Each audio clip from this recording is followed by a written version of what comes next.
What's up, guys? Neil Orfield here, and I'm going to show you how I will be setting up my fantasy cruncher for tonight's single game slate on FanDuel between the Steelers and the Colts. I will be setting up for the largest field GPP. First thing I'm going to do is rearrange my columns so I can see exactly what I want to see in the middle of my screen. I've got a quick view saved with the most important information in the middle of the screen for me. Next, I'm going to remove some players from my player pool just to make it easier as I'm doing my groups. So I'm going to sort by my projection, which is the Stokastic projection. I'm just going to go ahead and remove anybody with a projection of 0.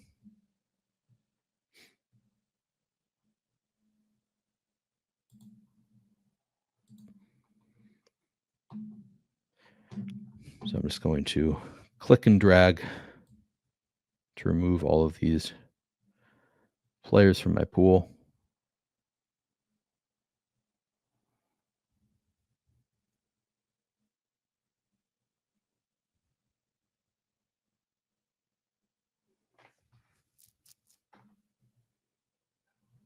And there's a lot of them.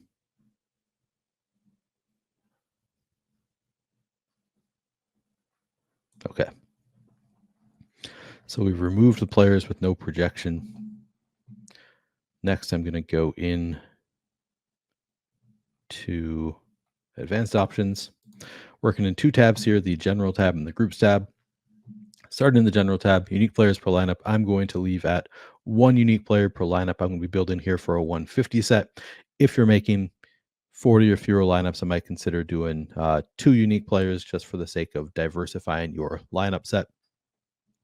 Unique players, team salary, I'm not going to set a minimum. I will set a maximum. Again, this is for the purpose of avoiding the most duplicated lineups. Generally, if you use the full salary cap, your lineup is more likely to be duplicated hundreds of times. So even if you are lucky enough to win, you're not going to win a lot of money. I'm trying to make lineups that, if they are lucky enough to win, are winning a lot of money. So I'm going to leave some salary on the table. For the sake of this video, I'm going to leave $1,500 on the table, setting my max at $58,500. Offensive players versus defense, default is set to 2. I'm going to change that to 4 players. So now I can theoretically have 4 players from one team against the defense of the opposing team.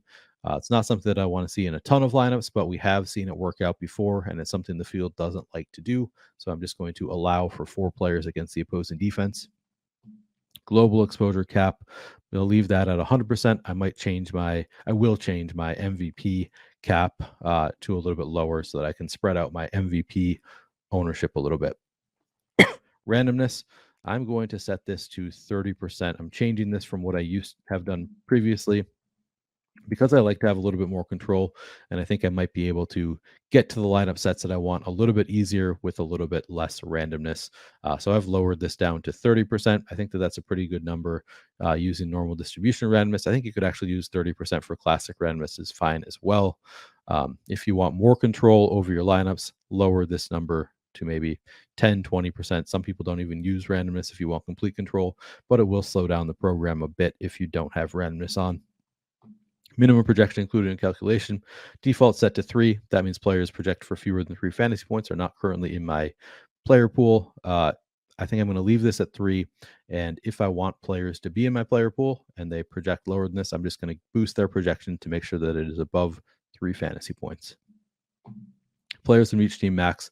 Default set to 4. I'm going to leave it at 4 so I can have 4 players from one team against one of the opposing team. And then I'm going to make some groups. Guys, we have our biggest Cyber Monday deal ever for you. This is our way of saying thank you to the best DFS community in the world. Appreciate all of you supporting our shows, podcasts, articles. Without you, this wouldn't be possible. You can get a week of Stokastic Platinum for just $5. That's 90% off the weekly price of $39.95. Use promo code THANKS or click the link in the description to take advantage of this killer deal. Get access to everything: data, tools, all sports, lineup generator, World Cup projection, Slate Central, our 1v1 tool. So many things included in the package. And today is the last day of the deal, so take advantage now. So in the groups tab, I'm going to start by making a Matt Ryan MVP group. So I'm going to find Ryan MVP, make him my key player. And then I'm going to add to a secondary group all of these pass catching options from the Colts.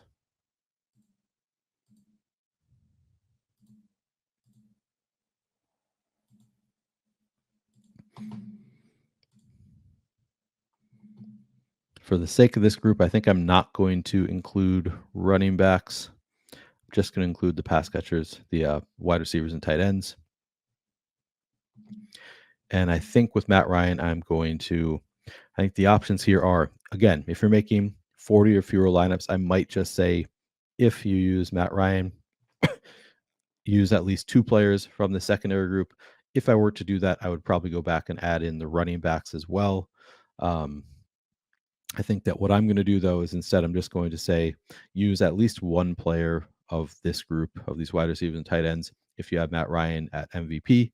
And then I'm also going to give boosts to these players' projections in these lineups so that I'm more likely to get to multiple pass catchers from the Colts in lineups where I'm using Matt Ryan at captain.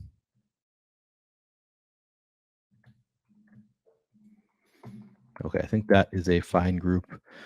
Then I'm going to make a Kenny Pickett group.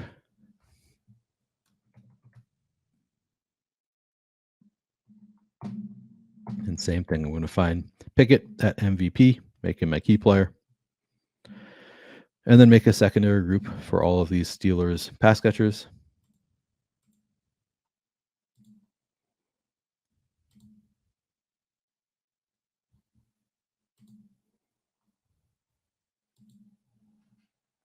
And I'm going to include Najee Harris because he's pretty involved in the passing game. Kenny Pickett does have more rushing upside than Matt Ryan does. He's rushed for 3 touchdowns already this year. I think that he could spike a rushing upside game. You could even consider making an only apply plus minus adjustments here if in a 150 set. I think that even with his, somewhat of a rushing upside, I think I still want at least 1 pass catcher from the Steelers in lineups that have Kenny Pickett at MVP. And I'm also going to give boost to these pass catchers, so I'm still more likely to get to multiple. He's not quite the elite tier of rusher, where I really want to play him without pass catchers. I think generally, if Kenny Pickett has a big game, he's still probably bringing along pass catchers as well, and maybe a little lower boost for Najee. Okay, I think that looks good. And then we'll make 1 more group. I'm not actually, for now at least, I'm not going to make a group for Kenny Pickett in the flex. I think that he has enough rushing upside that I might be okay playing some lineups with Kenny Pickett in the flex on FanDuel without any pass catchers from the Steelers because of that rushing upside and because it's not full PPR. He gets more points per passing play relative to, he gets fewer than his pass catcher when he's throwing the ball. But relative to DraftKings, he's not getting outscored as much by his receiver without the full PPR. Okay, now I'm going to find Matt Ryan in the flex, make him my key player. So I said I might not make this group for Kenny Pickett, but I am at least going to make it for Matt Ryan because he has just such limited rushing upside that I do want at least 1 pass catcher from the Colts in every lineup that I'm using Matt Ryan, even if he's in the flex. And again, maybe I'll include Jonathan Taylor here because I am being fairly restrictive. And Jonathan Taylor, he gets maybe 3 targets per game, something like that. So there's at least some possibility for Matt Ryan to be in a lineup with just Jonathan Taylor as a pass catcher.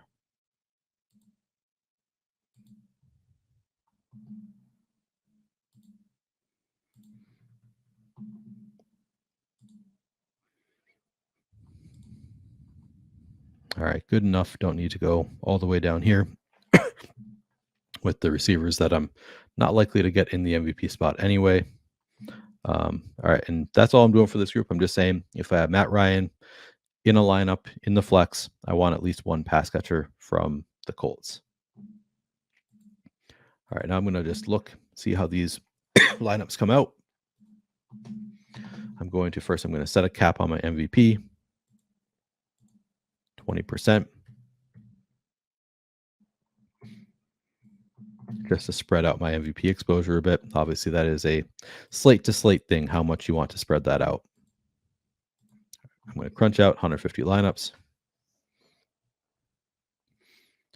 And the first lineup you see Matt Ryan at MVP with just one pass catcher. That is something that I allowed.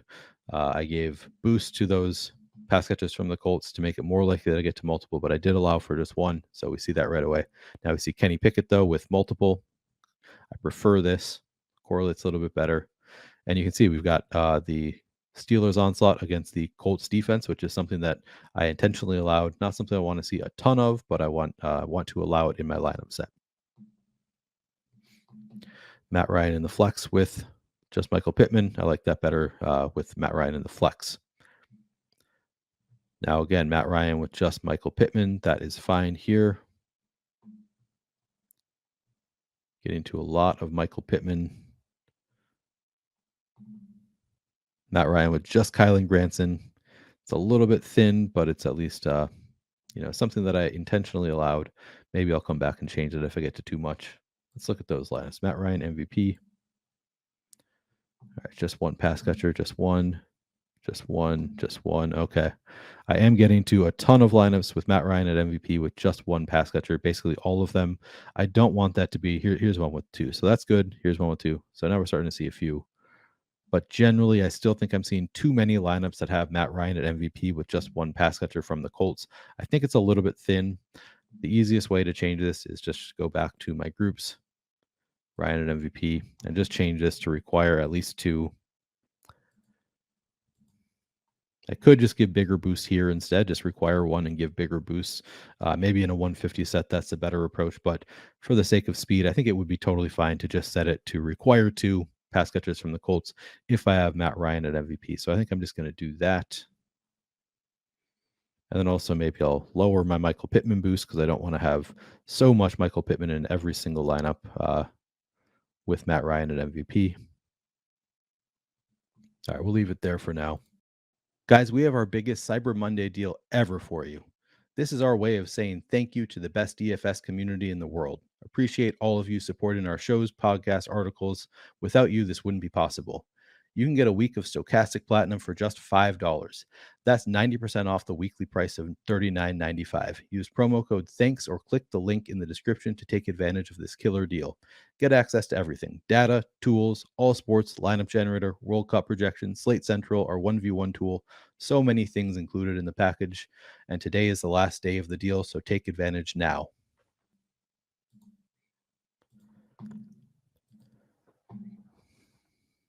Then I'll crunch again.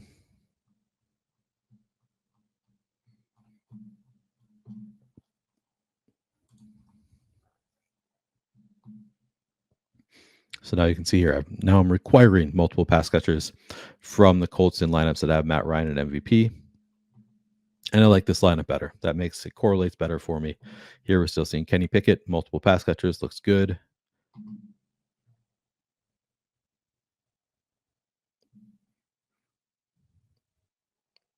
So here we've got Matt Ryan. The only pass catcher in this lineup is Jonathan Taylor. I think I'm okay with that. And, I don't want to see it a ton, but I am okay with it. Here's another one. I did not require a pass catcher from the Steelers in lineups that have Kenny Pickett in the flex. I did that intentionally because I think Kenny Pickett has enough rushing upside to get there to be the optimal from the Steelers without any pass catchers. Don't want to see it in, half my lineups, but I'm okay with that in a good number. In general, I think here's another one. Kenny Pickett without any pass catchers. Again, I think it's fine. Now I'm running into a few. Maybe it's a little bit more than I'd like to see it.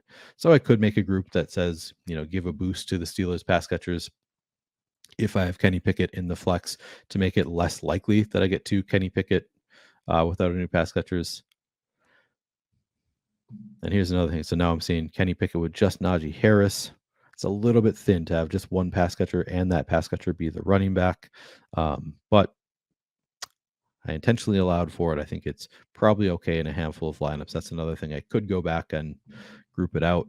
But I'm also going to, so I look at my correlations, a little bit iffy here. Maybe I'd go back and change my groups a little bit. But the other thing that I'm going to look at before I do that is exposures to different players at each position. And I just go position by position and make minor changes. So quarterback getting to 28% Pickett, 35% Matt Ryan, probably fine. Running back Actually only getting to 13% Jonathan Taylor. Kind of surprised to see that, getting to 38% Najee. If I want more, if I want some of these running backs, I have to give them projections of at least 3 fantasy points. I'm not going to go through this whole process right now, just kind of showing you my general thought process, how I approach this. And I'd sort by salary here so I can see projections relative to each other easier.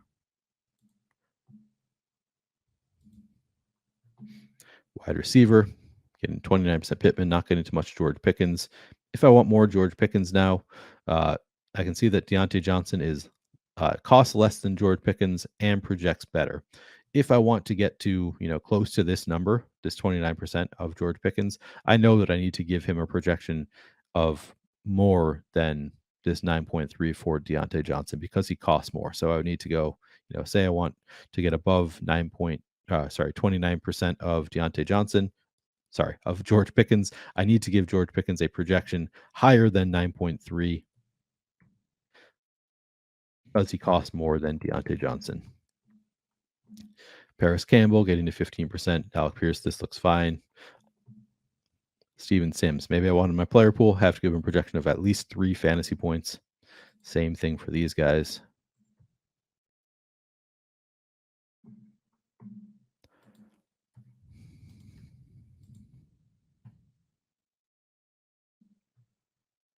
Into a whole lot of Chase McLaughlin, not a lot of Matthew Wright.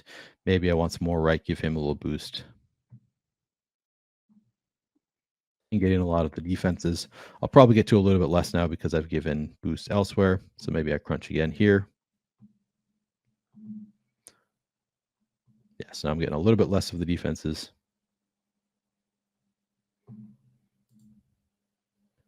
Anyway, I'm not going to go through this right now. I'm not going to go through all of my crunches, just showing you my general thought process, how I make a little adjustments here and there until I get to exposure levels that I like of different players. Okay, so now you can see, so I gave the boost to George Pickens to get on top of Deontay Johnson, or get to about the same number, but I actually got to less of each of them because of changes I made elsewhere. But I did, boost my Pickens a little bit there. And this is just a trial and error thing. I sometimes crunch as many as 30, 40 times. Usually not that many, but often at least 10 times before I get to the exposure numbers that I like. And I just make little projection changes here and there. Maybe I see that I'm getting to no Zach Moss currently with a projection of 4, so I give him a little projection boost to 5. I'm getting to 1 share of Deion Jackson. Maybe I give him very small projection boost, and I just do this bit by bit until I get to exposures that I like of players and also lineups that correlate well enough. But I'm not going to go through all of those steps now, just trying to show you my general thought process and general approach to making lineups in Fantasy Cruncher. Good luck tonight. Hope you can find some success using this or a similar process.